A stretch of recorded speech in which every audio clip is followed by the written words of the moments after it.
মালিক আল্লাহ, কেড়ে নেবার মালিক আল্লাহ, বাচ্চাকে ফকির করনে ওয়ালা আল্লাহ, ফকিরকে বাচ্চা করনে ওয়ালা আল্লাহ, মানুষকে মেরে ফেলার দায়িত্ব আল্লাহর, জিন্দা রাখার দায়িত্ব আল্লাহ। আল্লাহ নবী বলেন, মাবুদ গো, তুমি যে বলেছো মক্কা ছেড়ে মদিনায় যেতে হবে, কিন্তু আল্লাহ কাফের বেঈমানরা আমার বাড়িকে গোল করে ঘেরাও করে নিয়েছে। আল্লাহ বলেন, হাবিবুল্লাহ, আপনি কোনো টেনশন করবেন না গো নবী, আপনি এক মুঠো বালি তুলুন। বালি বোঝেন তো আপনারা? কি গো, বালি বোঝেন না? এক মুঠো বালি তুলুন, বালি তোলার পর আপনি তাশহুদ পড়ে কাফেরদের মাথায় ছিটিয়ে দেবেন। ওগো নবী, আপনি বালি ছিটানোর দায়িত্ব আপনার, আর কাফেরদের চোখ বন্ধ করার দায়িত্ব আমার। আল্লাহ কোরআনে বললেন, ওয়া রামাইতা ইয রামাইতা ওয়ালাকিন্নাল্লাহ রামা। নবী গো, আপনি নিক্ষেপ করলেন, আর আমি আল্লাহ কাফেরদের চোখ দুটো বন্ধ করে দিলাম। নবী আপনি চলে যান। আল্লাহ নবী, বিশ্ব নবী, দয়ার নবী চলে গেলেন। আবু বকরকে গিয়ে বলেন, আবু বকর রে, আল্লাহ নবী আস্তে করে ডাক দিলেন। আল্লাহ নবীর সাহাবা আবু বকর বলে, লাব্বাইক সাদিক ইয়া রাসূলুল্লাহ। নবী বলেন, আবু বকর তুমি কি ঘুমাও না? বলে, নবী গো, খোদার কসম করে বলি গো নবী, আপনার পায়ের তলে আমার জীবনটা কুরবানি হয়ে যায়। ওগো নবী, আপনি যেদিন থেকে বলেছেন মক্কা ছেড়ে মদিনায় যেতে হবে, ওগো রাসূল, আমি আবু বকর এক মিনিটের জন্য বিছানায় ঘুমাই নাই। আল্লাহর নবী বলেন, আবু বকর রে, তোমার নাম তো আবু বকর নয়, তোমার নাম হলো আবু বকর সিদ্দিক। ও মুসলমান দরদি গো, আমার আল্লাহর হাবিব বলে, আবু বকর চলো, দেরি করা যাবে না। বিশ্ব নবী আবু বকর সঙ্গে করে নিয়ে রাস্তা দিয়ে যেতে যেতে যেতে জঙ্গলের গাছপালা, পশু পাখি, তরুলতা, জমিন আসমান পাথর পর্যন্ত কান্নায় ভেঙে যায়। কি গো, পাথর নবীর সাথে কথা বলতে পারে না? পারে না? কথা বলেন। জঙ্গলের পশু পাখি পারে না? পারে না? হ্যাঁ, পারে কি পারে না? ও মুসলমান দরদি, আল্লাহ নবী বললেন, ও গাছপালা, তরুলতা, মক্কার জমিন, আমি তো থাকতে চেয়েছিলাম, কিন্তু ওই নিষ্ঠুর আবু জেহেলের দল আমাকে থাকতে দিল না, আমাকে দাঁড়াইতে দিল না। আমি চলে গেলাম, আমি আবার আসবো।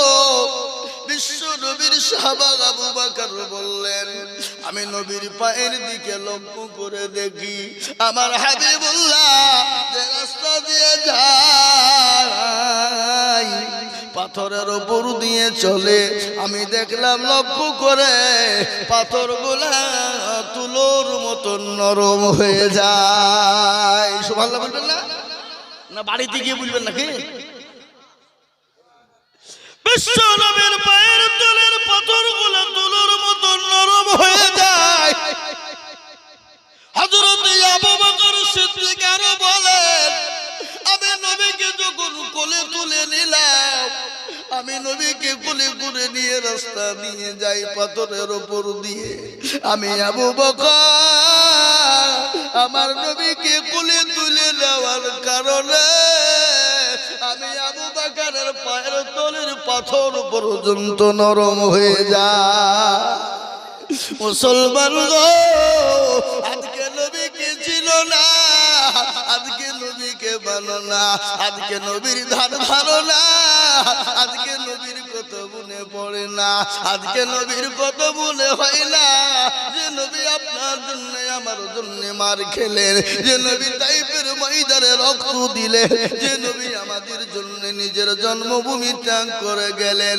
তিনি তো মাসুম, তিনি তো বেগুনা, তিনার তো কোনো গুনাহ নাই, তিনি তো বেগুনা, তিনার কোনো গুনাহ নাই। ওগো আমার মুসলমান দুরুদি ভাইয়েরা, আল্লাহ তো কাল কিয়ামতের দিনে বিনা হিসাবে তাকে জান্নাত দিয়ে দেবে।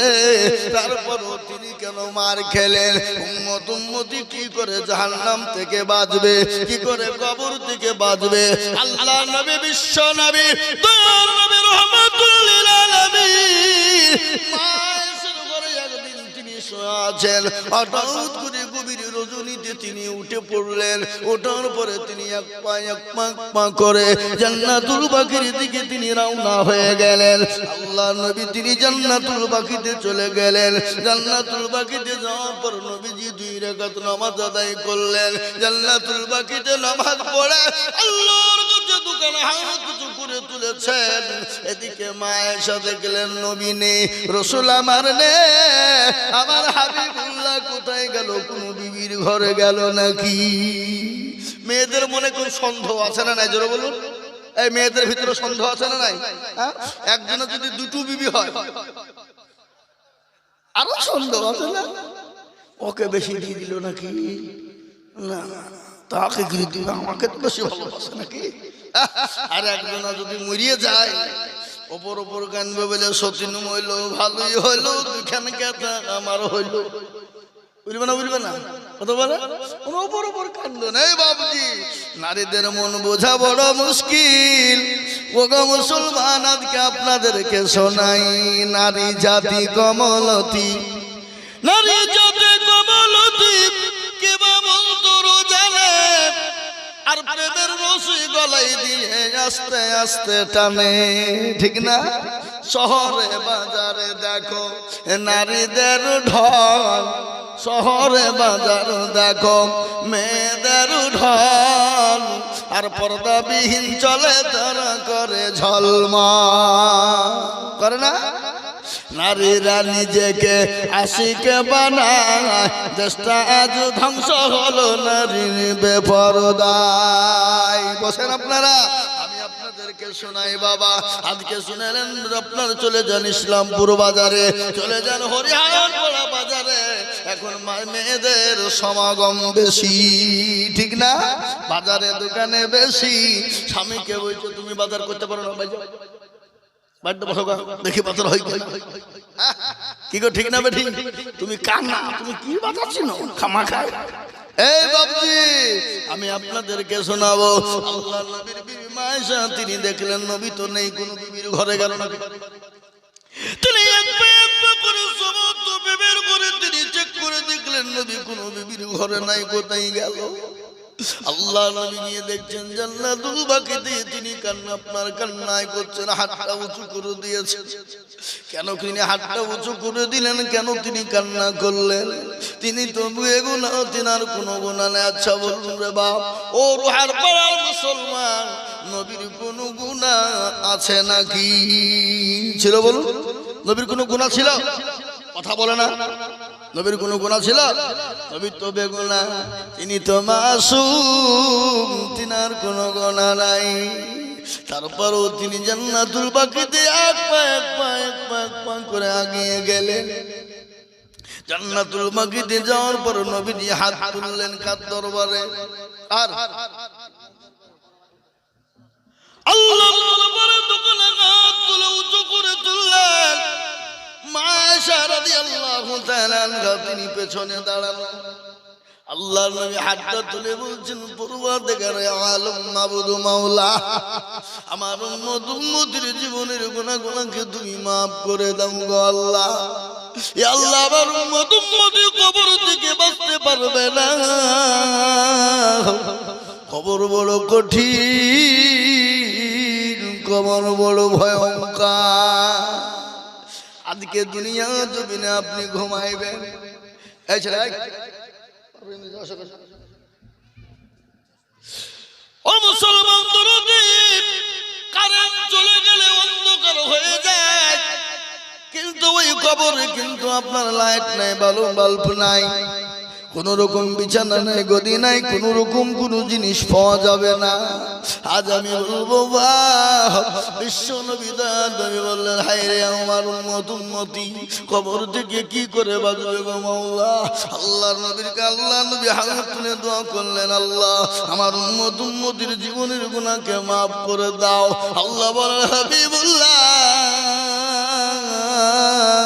আমি আপনার উম্মতির 4 ভাগ গুনাহ গো নবী, আমি একটা গুনাহকে মাফ করে দিলাম,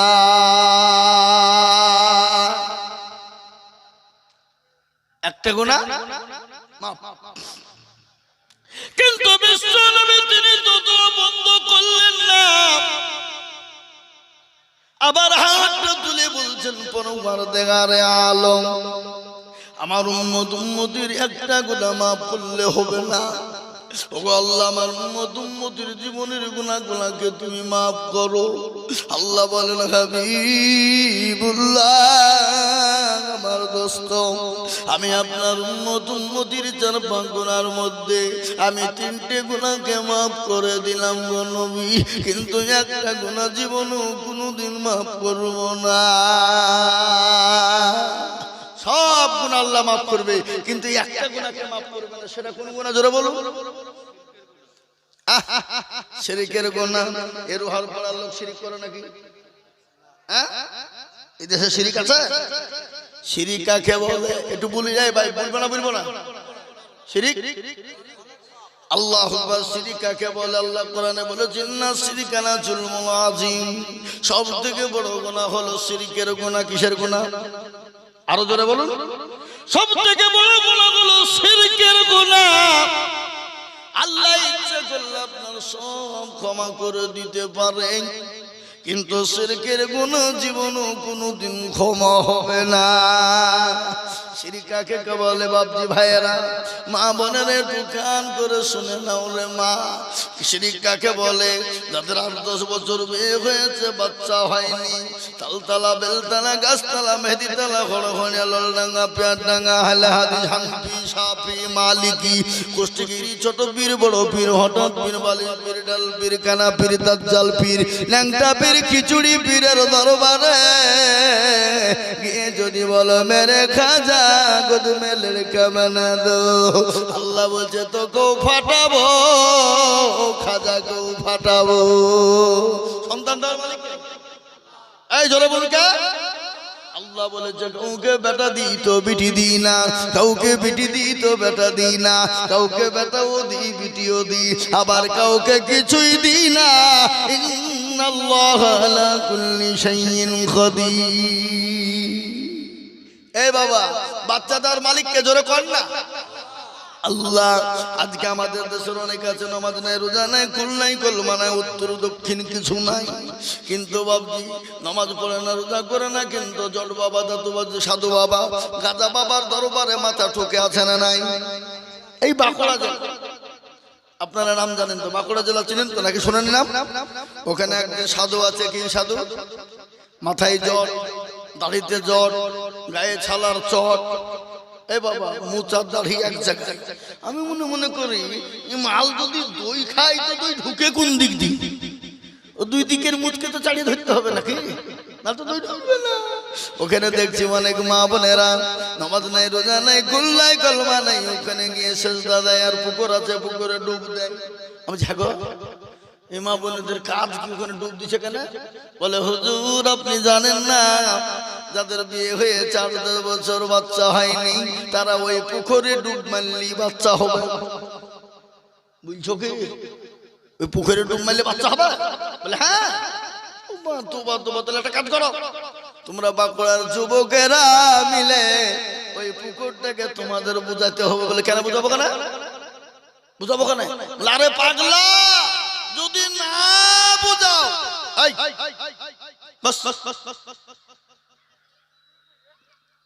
ওরে পাগলা, পুকুরটা যদি তুমি না বুঝাও, তাহলে ভুল বশত যদি কোনো বেটা ছেলে ডুব মেরে দেয়, তার কি হবে?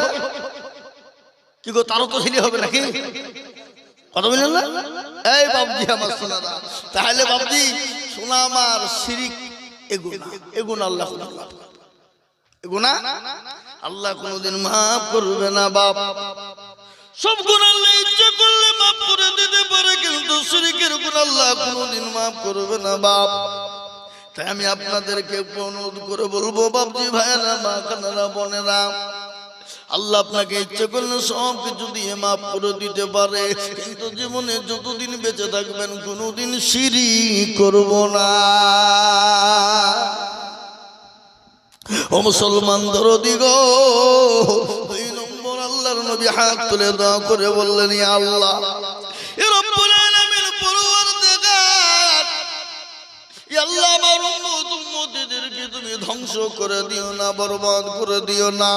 লূত নবী আলাইহিস সালামের কওমদেরকে ধ্বংস করে দিয়েছো, নূহ নবী আলাইহিস সালামের কওমদেরকে ধ্বংস করে দিয়েছো।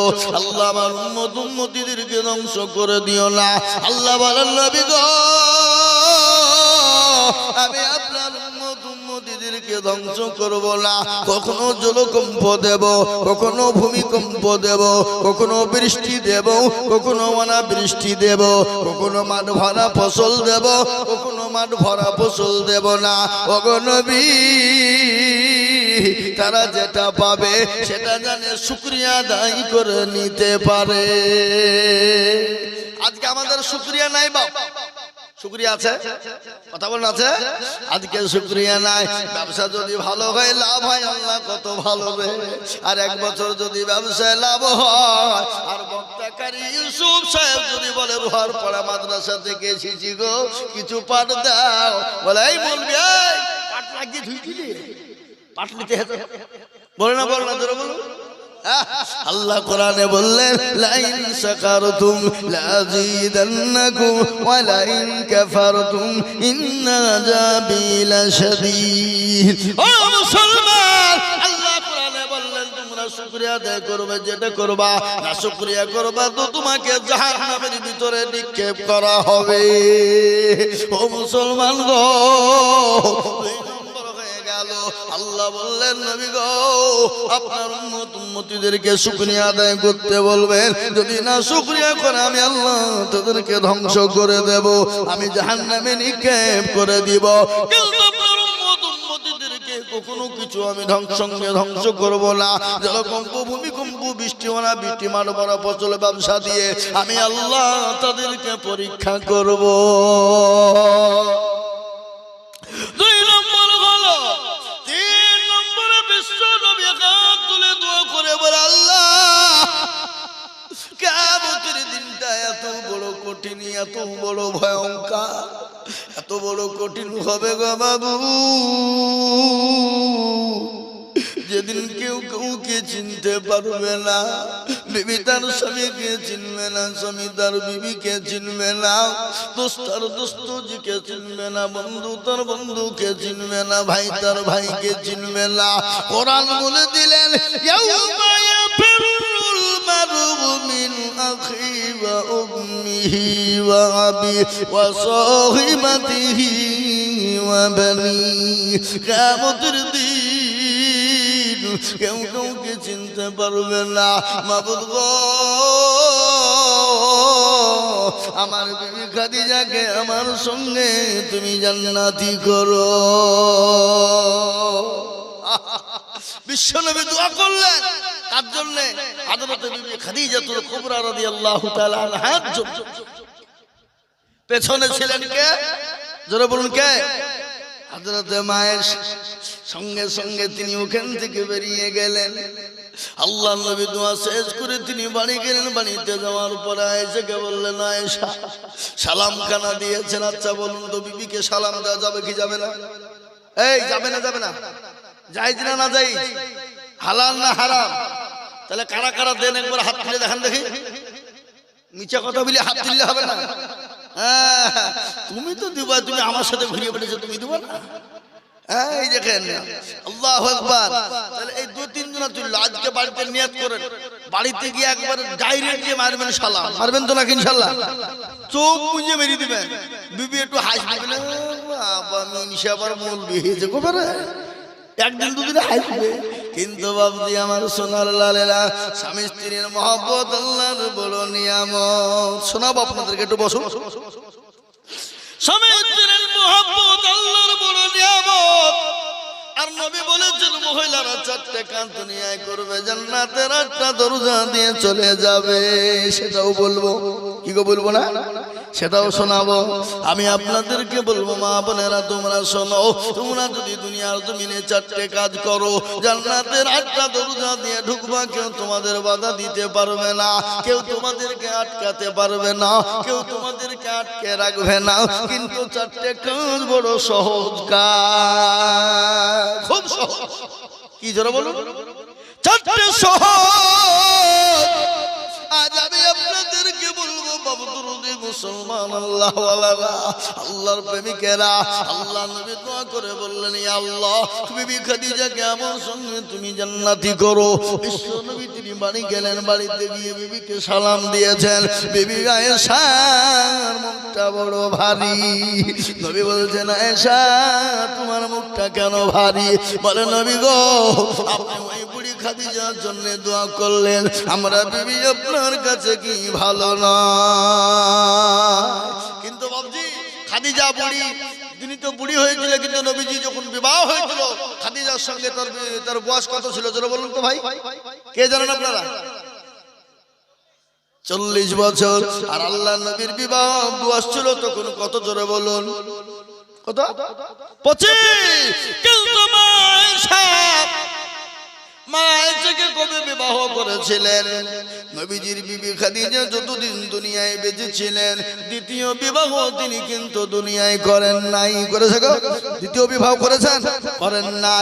আল্লাহকে অনেক কাফের বেঈমান মুশরিক ইহুদির দলেরা বলে মুহাম্মদ সাল্লাল্লাহু আলাইহি ওয়াসাল্লাম এক বিবিতে হয় নাই, 11টা মেয়ে বিবাহ করেছে, সে তো বড় জালিয়াত। ও মুসলমান, না না না, আল্লাহ নবী 11টা বিবাহ করেছে, তিনার ইশারায় নয়, সমস্ত ইশারা হয়েছে আমার আল্লাহর। জোরে বলুন ঠিক না? বিশ্ব নবীর 11টা বিবাহ, তার মধ্যে একটাই ছিল কুমারী, যার নাম হলো মা আয়েশা রাদিয়াল্লাহু তাআলা আনহা। আল্লাহ নবী দয়ার নবীর বিবি খাদিজা যখন দুনিয়া থেকে বিদায় হয়ে গেলেন, দুনিয়া থেকে চলে গেলেন, আল্লাহ নবীকে তিনি স্বপ্নে 3 দিন দেখলেন। ইতিমধ্যে জিবরিল আলাইহিস সালাম এসে বললেন আসসালামু আলাইকুম নবী গো। তিনি বলেন আসসালামু আলাইকুম ইয়া আখি জিবরাইল, বলো কি খবর? বলে ইয়া রাসূলুল্লাহ এই মেয়েটাকে কি আপনি বিবাহ করবেন? আল্লাহ নবী বললেন ও ভাই জিবরাইল, আমি এই মেয়েটিকে স্বপ্নে 3 দিন দেখেছি। কদিন? যারা বলুন কাকে কাকে দেখেছে? হযরত মা আয়েশা রাদিয়াল্লাহু তাআলা আনহাকে নবীজি স্বপ্নে 3 দিন দেখেছেন। নবী বলেন জিবরাইল রে, তুমি যদি ঘটক হও আর আল্লাহ যদি কাজী হয়, আমি মুহাম্মদ কিন্তু রাজি। সুবহানাল্লাহ বলুন। বিশ্বনবী দ্বিতীয় বিবাহ করেছিলেন। মা খাদিজাতুল কুবরা দুনিয়া থেকে চলে যাওয়ার পর ওই খাদিজার জন্য নবীজি দোয়া করেছেন, আল্লাহ কিয়ামতের দিনে আমার বিবি খাদিজাকে আমার সঙ্গে তুমি জান্নাতি করো। আল্লাহ নবী দোয়া করলেন। বিবি আয়েশার মনটা বড় রাগ হয়ে গেল, কেন বিবি খাদিজা সতীনের জন্য দোয়া করলো, আমি আয়েশা আমার জন্য কেন দোয়া করেন না? এই বাবা, আল্লাহ নবী এসে সালাম দিলেন, মা আয়েশার মনটা বড় ভারী হয়ে গেল। আল্লাহ নবী বলেন আয়েশা গো, ও আমার আয়েশা। আল্লাহ নবী বিবি আয়েশাকে বিভিন্ন নামে ডাকতেন, বিভিন্ন নামে কৌশলে ডাকতেন, বিভিন্ন নামে আপনার আদর করে যত্ন করে ডাকতেন। ও মুসলমান দরদি গো, ভালো করে শুনেলেন আল্লাহ নবী বললেন আয়েশা তুমি আমার খাদিজার কথা শুনে তুমি রাগ করলে কেন? বলে আয়েশা তুমি কি জানো তোমরা আমার সুখের দিনের বিবি, ওই খাদিজা যাকে তুমি আমার বুড়ি বলে গালি দিয়েছো, ওই খাদিজা আমার দুঃখের দিনের বিবি। আমি নবীকে কেউ যখন নবী বলে মেনে নেয় না, আমি নবীকে যখন মক্কার জমিনে কেউ আশ্রয় দেয় না, আমি নবীকে কেউ যখন মক্কার জমিনে বুকে টেনে নেয় না, আমি নবীর উপর যখন অকাট্য অত্যাচার শুরু হয়ে গেল, আমি নবী যখন মানুষের কাছে কালেমার দাওয়াত প্রচার শুরু করে দিলাম, আমার উপর অকাট্য অত্যাচার শুরু করে দিল আবু জেহেল, আবু লাহাব, উতবা, সাইবা, মুগীরা। তারা আমার কাছে এসে বলল আব্দুল্লাহ ইবনে মুহাম্মদ তোমাকে দেশ ছেড়ে চলে যেতে হবে, আর নয়তো তোমাকে 5টা জিনিস তোমাকে ছেড়ে দিতে হবে, আর 5টা জিনিস যদি তুমি ছেড়ে না দাও তোমার সঙ্গে যুদ্ধ ঘোষণা, তোমার সঙ্গে মক্কার জমিনে লড়াই শুরু হবে। কে বললেন? কে বললেন গো? আবু জাহেল। কাকে বললেন? আল্লাহর নবীকে আপনার পয়গাম দিয়ে পাঠিয়ে দিলেন। আপনি কাকে? আবু তালেবকে দিয়ে বললেন যাও, আবু লাহাবকে না, আবু লাহাবকে দিয়ে বললেন যাও গিয়ে তোমার ভাতিজাকে বলো সে 5টা জিনিস ছেড়ে দিবে। কয়টা? 5টা। যদি ছেড়ে দেয় মক্কার জমিনে যা চাবে তাই পাবে, যা নিবে তাই নিবে, রমণী সুন্দর সুন্দর রমণী চাইলে পাবে, কিন্তু 5টা জিনিস তাকে ছেড়ে দিতে হবে। আল্লাহর নবীর কাছে চলে এলেন আবু লাহাব, এসে বলেন ভাতিজা আজকে একটা বড় সুবর্ণ সুযোগ এসেছে। কি এসছে বলেন? সুবর্ণ সুযোগ। বলে চাচা সুবর্ণ সুযোগটা কি? বলে ও চাচা আপনি বলুন কি সুযোগ? বলে ভাতিজা মুহাম্মদ আমাদের নেতা আবু জেহেল বলেছে, সেই বলেছে যদি তুমি 5টা কাজ ছেড়ে দাও তাহলে তুমি মক্কার জমিনে যা চাবে তাই পাবে, সুন্দর সুন্দর রমণী তুমি চাইলে রমণী পাবে, সুন্দর সুন্দর নারী মেয়ে চাইলে তুমি পাবে।